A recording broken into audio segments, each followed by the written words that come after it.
first video in my C++ Eclipse masterclass.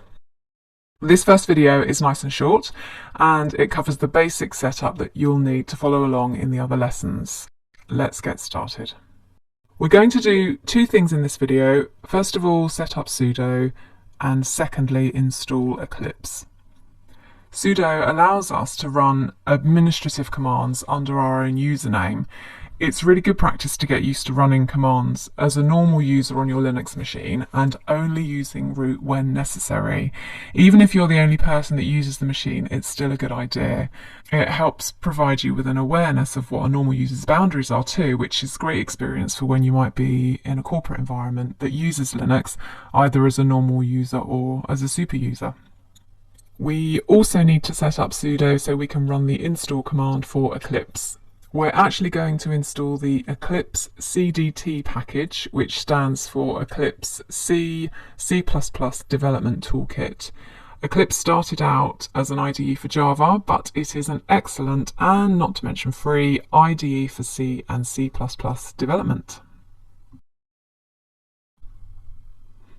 Okay, so I've got a completely clean install here of Fedora 21 on this machine. I haven't added anything or even updated it since installing the operating system from the CD, so you can see exactly what steps you need to take to get up and running.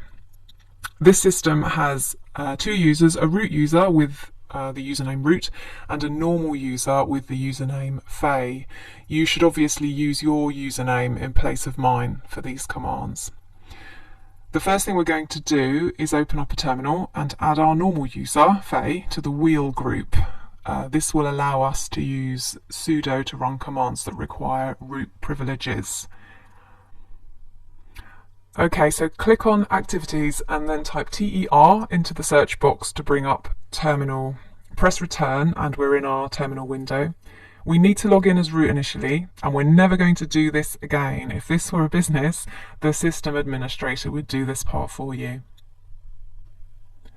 To log in as root, type su and press return, and then enter the root password. Now we can add our user to the wheel group by typing usermod, the username Faye, -a for add, -g for group, and the group name wheel. Press G for group and the group name wheel. Press return. You can type exit to exit out of root and the same again, or use the keyboard shortcut Ctrl-D to exit the terminal completely. We need to log out and back in again for the changes to take effect, so let's do this now.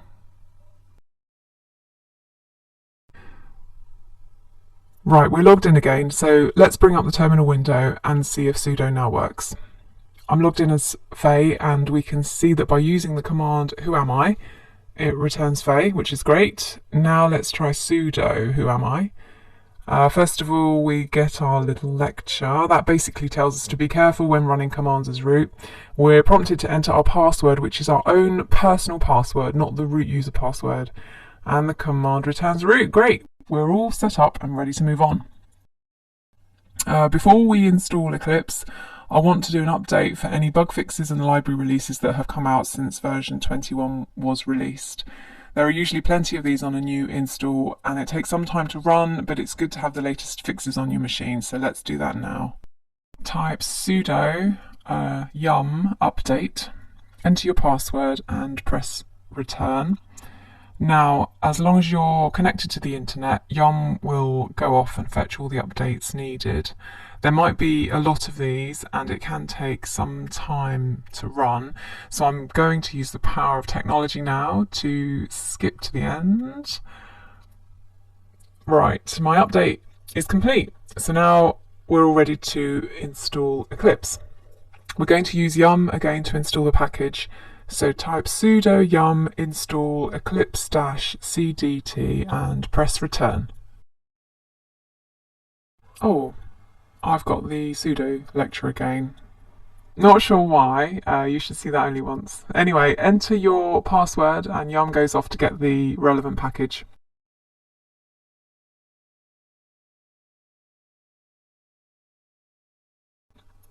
Okay, you can see that Eclipse has a lot of dependencies. If we scroll back in terminal, you can see all the supporting packages that are going to come down. We've got the GCC compiler there, and right at the top there's the Eclipse CDT package. You might have less than this if you're installing on a machine you already use for development. Okay, so let's scroll to the bottom and type Y for yes and let Yum do its thing. We'll skip to the end again. It's complete. So now we're all ready to install Eclipse. We're going to use Yum again to install the package. So type sudo yum install eclipse-cdt and press return. Oh, I've got the sudo lecture again. Not sure why, you should see that only once. Anyway, enter your password and Yum goes off to get the relevant package.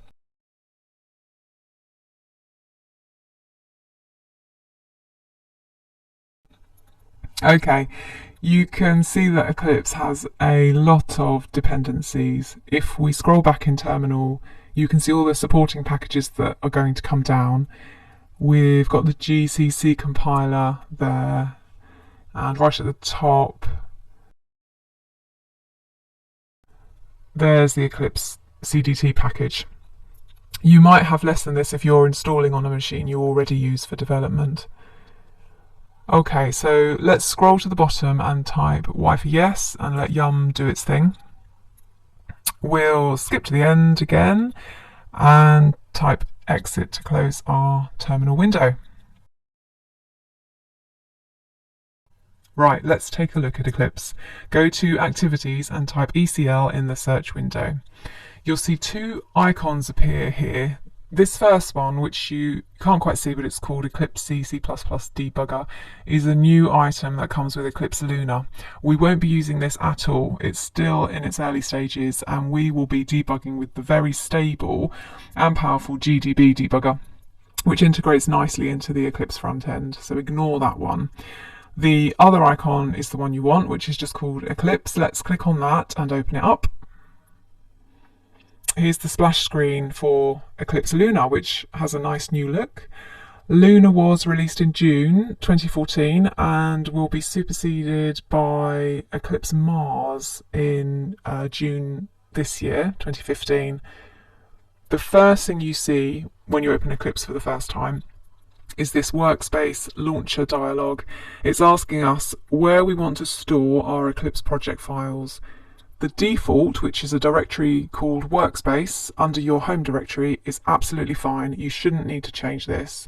So I'm going to tick the box to use it as the default, and Eclipse won't ask me about that again. Okay, so we're in. Eclipse CDT is installed. What we can see here is a welcome page in the software. I think we're about ready to move on to lesson 2.